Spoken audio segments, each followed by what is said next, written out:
साबिक कप्तान शाहिद अफरीदी ने अपनी साहबजादी के लिए फास्ट बॉलर शाहीन अफरीदी का रिश्ता आने की तस्दीक कर दी है। कौमी टीम के साबिक कप्तान शाहिद अफरीदी की साहबजादी और फास्ट बॉलर शाहीन अफरीदी की मंगनी की खबरें कुछ दिनों से ज़ेर गर्दिश हैं, जबकि शाहीन अफरीदी के वालिद भी इसकी तस्दीक कर चुके हैं। ताहम अब शाहिद अफरीदी ने भी रिश्ता आने की तस्दीक कर दी है। समाजी राब्ते की वेबसाइट ट्विटर पर साबिक कप्तान शाहिद अफरीदी ने लिखा कि शाहीन अफरीदी के अहल खाना ने मेरी बेटी के लिए रिश्ता भेजा, जिसके लिए दोनों ख़ानदान राब्ते में हैं। जोड़े आसमानों पर बनते हैं और अगर अल्लाह ताला की मर्ज़ी होगी तो ये जोड़ी भी बन जाएगी। शाहीन अफरीदी की हर मैदान में कामयाबी के लिए दुआ गो हूँ।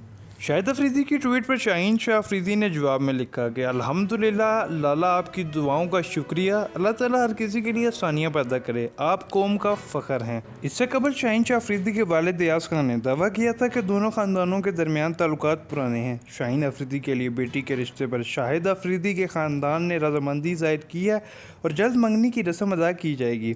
इस हवाले से शाहिद अफरीदी के अहल खाना का कहना था कि दोनों ख़ानदान रिश्ते के मामले पर राब्ते में हैं। बच्चों की उम्रें अभी कम हैं। शाहीन अभी क्रिकेट में अपना नाम बना रहे हैं और बेटी पढ़ रही है, इसलिए कोई भी रस्म 2 साल बाद ही अदा की जाएगी।